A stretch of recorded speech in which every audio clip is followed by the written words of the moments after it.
I froze mid-step when I saw her face. The woman sitting at my dinner table, the one my son had introduced with shy pride, was her. Not exactly her, but close enough that the air left my lungs. The same eyes, the same gentle tilt of the smile, the same delicate way she cradled the glass stem as if afraid to break it. For a moment, I thought I was hallucinating. Grief playing tricks again. But she was real. Flesh, breath, voice. And when she laughed, God, when she laughed, it was Elena's laugh. "Dad," Ryan said, still grinning like the kid he'd been before the world fell apart. "This is Claire. Claire Moreau."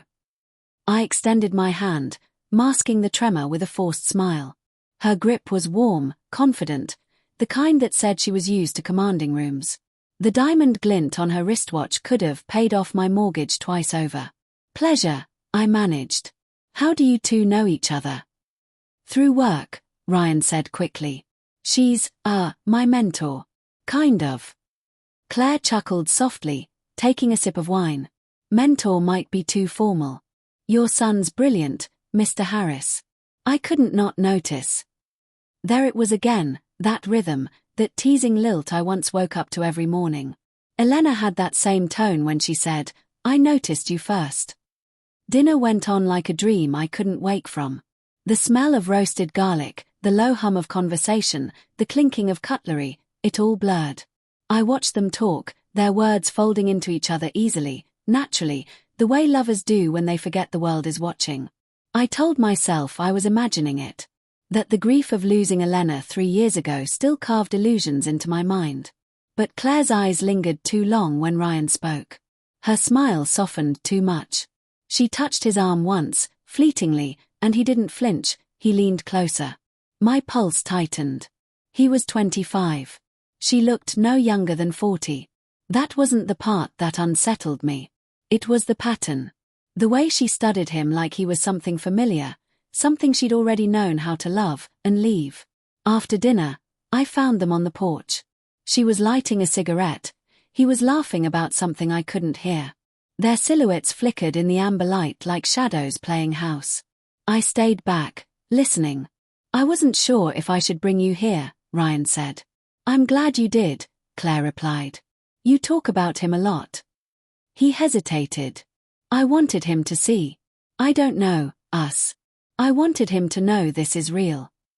Her silence hung like fog. Then, softly, "Ryan, you know the risks. People talk. Especially in the company." He reached for her hand. "Let them." The match hissed out, leaving smoke and the echo of betrayal curling into the night. I didn't sleep. Instead, I sat by the window, the old photo album open on my lap. Elena's face smiled from a picture taken years ago on our anniversary. Wind in her hair, champagne in hand, sunlight touching her skin. I turned the page, and froze. The next photo was at a charity gala.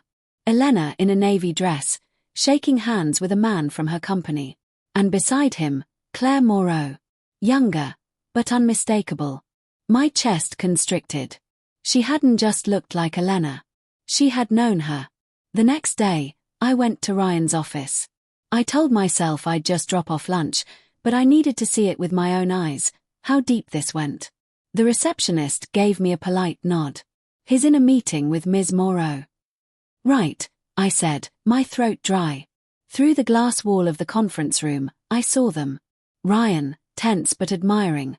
Claire, poised, leaning just close enough to blur the line between business and something else. When the meeting ended, she brushed his shoulder lightly. Too familiar, too deliberate. He caught her wrist for a heartbeat, then let go. They didn't see me. But Claire paused before leaving.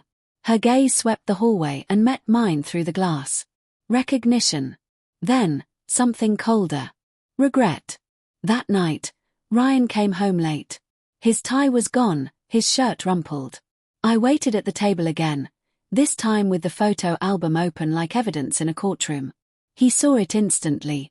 His face went pale. "Dad, what is this? Tell me how you met her." "I already did." "No," I said, sharper now. "Before the company. Before any of this. You knew her through your mother, didn't you?" He froze, eyes darting to the photo. She was her protégée, I continued. Elena mentioned her once.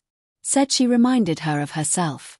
Said she was too ambitious, too charming. Dad. She was at the funeral too, wasn't she? He swallowed hard. Yes. The word landed like a slap. Ryan, I said slowly, please tell me you didn't start seeing her then. He looked down. I didn't mean for it to happen. I didn't even recognize her at first. We just connected. You connected with your mother's colleague. His jaw tightened. You don't understand. She was there when no one else was. When you shut down. When everything fell apart. She made me feel alive. I cut in. That's what she said to me when she left. The room went still. His brow furrowed. What? I exhaled shakily. Claire wasn't just your mother's colleague. She was the reason your mother and I separated before she died. The words sank in like ice. Ryan stepped back, color draining from his face. You're lying. I wish I were. I opened the album again, pulling out a letter tucked between the pages. The ink had bled over time, but the signature was clear, C. Moreau. Elena's note beside it read, I forgive you, but I can't stay. Ryan stared at it as if it might dissolve. He whispered, she said she never met you. She met me plenty, I said bitterly. In hotel rooms, boardrooms, until your mother found out. He staggered back, breathing hard, a war of emotions crossing his face, disgust, sorrow, disbelief.